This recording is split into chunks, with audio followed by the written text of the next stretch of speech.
खुदाम यसुम सी जिसका फरमाना है कि आसमान और ज़मीन का कुल इख्तियार मुझे दिया गया है, उसी के नाम में आपकी सलामती हो। क्या आप जानते हैं कि आज कौन सी कलीसियाई ईद है? अगर आप जानते हैं तो आपको बहुत मुबारक हो, और अगर नहीं जानते हैं तो मैं आपको बता देता हूं कि आज ईद सऊद है, यानी कि वो दिन जब यसुम सी आसमान पर उठाए गए।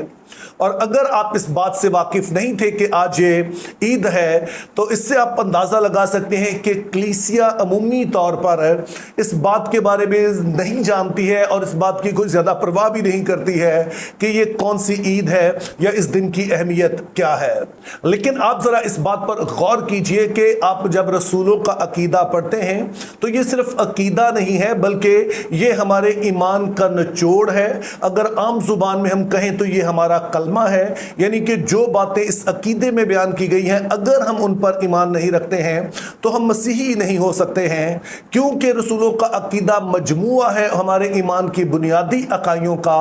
और उन्हीं में से एक अकाई ये है कि यसुम सी आसमान पर उठाए गए और बाप के दाहिनी हाथ जा बैठे। अब सवाल ये पैदा होता है कि अगर यसुम सी का आसमान पे उठाया जाना हमारे ईमान की बुनियादी अकाई है, तो इसमें इतनी खास बात क्या है? वैसे तो इस वाक़े के कई पहलू हैं, कई लिहाज से ये इम्पॉर्टेंट है, लेकिन हमारा मौजू चूंकि रूह को इसके हवाले से चल रहा है, तो आज मैं चाहूँगा कि इसी को हम जारी रखें और इन दोनों वाक़यात का आपस में जो ताल्लुक़ है उसे समझ सकें। तो उसके लिए हम अभी दो हवाला जात पढ़ेंगे। पहला हवाला हम मुक़द्दस यूहन्ना की मार्फत लिखा गया इंजीली बयान, उसका 16वां बाब और 7वीं आयत है, और फिर यूहन्ना और रसूल ही की लिखी हुई दूसरी किताब यानी कि मुकाशवा की किताब, उसका 5वां बाब और उसकी पहली और दूसरी आयत पढ़ेंगे। तो आइए पहले हम यूहन्ना 16 बाब 7 आयत पढ़ते हैं, जिसमें लिखा है,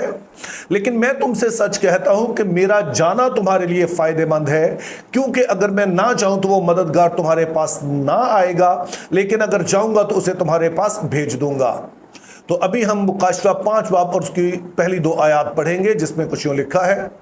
और जो तख्त पर बैठा था मैंने उसके दाहिने हाथ में एक किताब देखी जो अंदर से और बाहर से लिखी हुई थी, और उसे 7 मुहरें लगाकर बंद किया गया था। फिर मैंने एक जोरावर फरिश्ते को बुलंद आवाज से ये मुनादी करते देखा कि कौन इस किताब को खोलने और उसकी मुहरें तोड़ने के लायक है। अब हमने यूहन्ना 16 बाब 17 आयत में देखा कि यसुम सी का कहना है कि मेरा जाना तुम्हारे लिए फायदेमंद है, क्योंकि जब मैं जाऊंगा यानी आसमान पर उठाया जाऊंगा तभी रूहुल कुद्स नीचे उतरेगा। तो यहां पर यसुम सी अपनी असेंशन यानी आसमान पर उठाए जाने और रूहुल कुद्स की डिसेंशन यानी कि आसमान से उतरने या नाज़िल होने के लिंक को बयान करते हैं। तो सवाल पैदा होता है कि इन दोनों का आपस में ताल्लुक क्या है। तो इस बात को समझने में फिर दूसरा हवाला जो हमने पढ़ा यानी मुकाशवा 5 बाब उसकी पहली 2 आयत वो मदद करता है। अब इस हवाले में जो पहली बात बताई गई वो ये है कि कोई है जो कि एक तख्त पर बैठा है, और जब आप मुकाशवा 4 बाब पढ़ते हैं तो वहां पर पता चलता है कि ये तख्त पर बैठा है जो वो खुदा बाप है, और ये तख्त कोई आम नहीं है बल्कि ये आसमान पर रखा हुआ तख्त है, जिसको हम कहेंगे कि तख्ते कायनात है, यानी कि जहां पर बैठकर खुदा ताला पूरी कायनात का नज़्म नस्क संभालते हैं। और फिर दूसरी बात हमें बताई गई कि खुदा बाप जो तख्ते कायनात पर बैठे हैं उनके हाथ में एक छोटी सी किताब है। अब वैसे तो इस किताब के हवाले से कई नज़रियात पाए जाते हैं, लेकिन जो मौजूदा दौर की टॉप स्कॉलरशिप है, वो जो इस वक्त दुनिया भर में स्कॉलर माने जाते हैं मुकाशवा के हवाले से, वो 2 बड़े नाम हैं। एक है G.K. बील और दूसरे हैं ग्रांट ऑसबॉर्न, और इन दोनों का और इनके अलावा कई दीगर हैं जिनका मानना है कि ये किताब के बारे में 2 अहम बातें हैं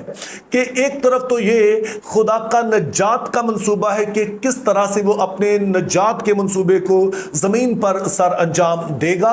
और दूसरी तरफ वो कहते हैं कि ये पावर ऑफ अटॉर्नी है। इससे मुराद ये होती है कि एक शख्स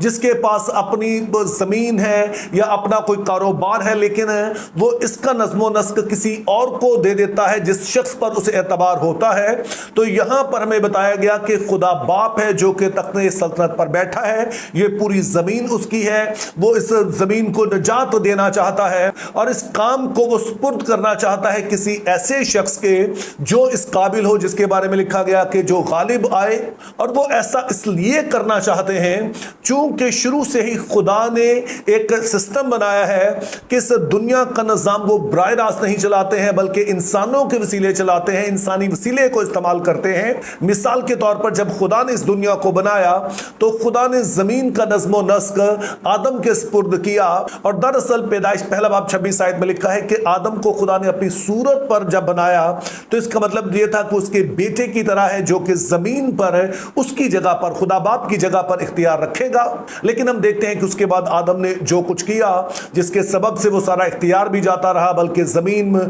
گناہ کے نیچے چلی گئی, لعنت کے نیچے چلی گئی. لیکن خدا نے زمین کو کبھی ترک نہیں کیا اور وہ اس کی نجات کے لیے ہمیشہ سوچتے رہے, ایک پلان بنایا, اور اب اس منصوبے کو آگے بڑھانے کا وقت ہے. اور وہ دیکھتے ہیں کہ کون اس کتاب کو لے سکے, اور جب آپ اسی حوالے کو آگے پڑھیں گے تو کوئی بھی نہیں ملتا ہے اور یوحنا رونے لگتا ہے, اور پھر اسے پتہ چلتا ہے کہ ایک ہے جو کہ غالب آیا ہے, جس کا مطلب ہے کہ وہ اس قابل ٹھہرا ہے کہ وہ اب اس منصوبے کو آگے بڑھا سکے. تو اس طرح سے ہم دیکھتے ہیں کہ یہ چھوٹی کتاب دراصل اس دنیا کے لیے خدا کی رہائی کا, خدا کی ریڈیمشن کا منصوبہ ہے, اور دوسری طرف یہ مختار نامہ ہے تاکہ کوئی ایسا انسان جو کہ غالب آئے, یعنی کہ ان ساری آزمائشوں پر, گناہ کی ساری آزمائشوں پر غالب آ کر مکمل طور سے خدا کے ساتھ وفادار رہے, اس کا فرمانبردار رہے, یہ مختار نامہ اس کو دیا جائے. اور پھر اسی حوالے کو جب آپ آگے پڑھتے ہیں تو پتہ چلتا ہے کہ جو غالب آیا ہے وہ دراصل ایک برہ ہے, اور جب یوحنا اس برے کو دیکھنے کے لیے مڑتا ہے تو وہ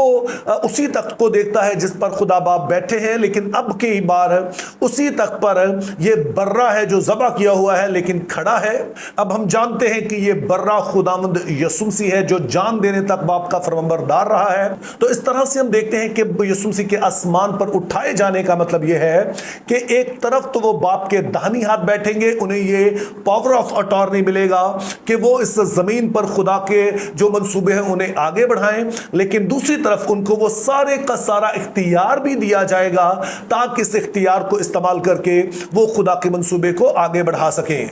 تو اب آپ سوچئے کہ خدا یسوع مسیح نے نجات کے اس منصوبے کو زمین پر کیسے آگے بڑھایا. تو میرا ایمان ہے کہ آپ کے لیے اس کا جواب مشکل نہیں ہوگا, کیونکہ آپ جانتے ہیں کہ جب یسوع مسیح آسمان پر اٹھائے جانے لگے تو انہوں نے کہا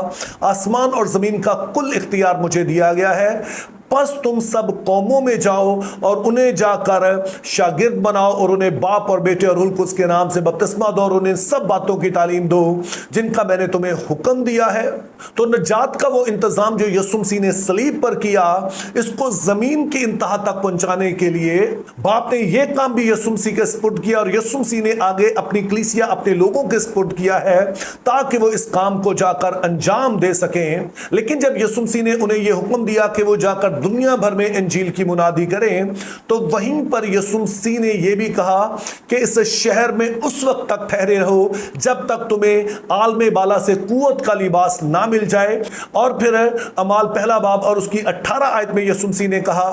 جب روح القدس تم پر نازل ہوگا تو تم قوت پاؤ گے اور یروشلم اور یہودیہ اور سامریہ بلکہ زمین کی انتہا تک میرے گواہ ہوگے. تو اس طرح سے ہم دیکھتے ہیں کہ خدا باپ کا جو نجات کا منصوبہ جس کی ایک فیز یسوع مسیح نے زمین پر رہتے ہوئے مکمل کی, اب اگلی فیز کے لیے وہ باپ کی داہنی طرف بیٹھے ہیں اور زمین پر دو اہم کردار کام کر رہے ہیں. ایک تو یسوع مسیح کے لوگ ہیں, شروع میں یہ رسول تھے, پھر جب کلیسیا قائم ہوگی تو یہ کام ان کے سپرد ہوا ہے, ہم سب کے سپرد ہوا ہے, لیکن ہم اکیلے سے یہ کام نہیں کر رہے ہیں بلکہ روح القدس کی قدرت سے اس کام کو سر انجام دے رہے ہیں. تو اب ہم واپس اپنے اس حوالے کی طرف آتے ہیں جو شروع میں ہم نے پڑھا, یعنی یوحنا 16 باب 7 آیت, جس میں یسوع مسیح نے کہا کہ میرا جانا تمہارے لیے فائدہ مند ہے, کیونکہ اگر میں نہ جاؤں گا تو وہ مددگار نہیں آئے گا. تو اب ہم اس تعلق کو سمجھ سکتے ہیں کہ یسوع مسیح کا آسمان پر اٹھایا جانا روح القدس کے زمین پر آنے کے لیے کیوں لازم ہے. कि यीशु मसीह जब अपने शागिर्दों से अलग होंगे यानी कि आसमान पर उठाए जाएंगे तो तभी वो अपने अगले रोल को लेंगे, अपनी जो अगली खिदमत है उसे सर अंजाम देंगे, यानी कि बाप की दाहिनी हाथ बैठकर वो बाप के दस्ते रास्त बनकर जमीन का वो सारा नज़्मो नस्क संभालेंगे, नजात के मंसूबे को आगे बढ़ाएंगे। तभी वो सारे का सारा इख्तियार जो बाप का है वो मसीह यस्सू के पास होगा, जिसमें रूहुल कुद्स को नाजिल करना भी शामिल है। और अगरचे के बाप की मुकम्मल फरमाबरदारी करने के बाद, हत्ता के सलीब पर अपनी जान देने तक वफादार रहने के बाद और जी उठने के बाद वो इस लायक ठहरे हैं कि बाप उन्हें ये इख्तियार दे, लेकिन ये सारा इख्तियार बाकायदा तौर पर उनके हवाले उस वक्त किया जाएगा जब वो बाप के दाहिने हाथ बैठेंगे। इसको आप आज की जुबान में यूं समझ सकते हैं कि अगर किसी शख्स की कहीं पर नौकरी लग जाती है, उसको जॉब मिल जाती है, तो उसे लेटर भी मिल जाता है, लेकिन बाकायदा तौर से उसकी ड्यूटी उस वक्त शुरू होगी जब वो ज्वाइन करेगा। तो यीशु मसीह का जाना इसलिए जरूरी है, अपने शागिर्दों से अलग होना जरूरी है, आसमान पर उठाया जाना जरूरी है, ताकि वो अपने इस नए रोल में अपनी इस नई जिम्मेदारी को संभाल सकें। और हम देखते हैं कि जब उन्होंने ये जिम्मेदारी संभाली तो उस वक्त उन्होंने रूहुल कुद्स को नाजिल किया। Think biblically, live purposefully, have a very good day.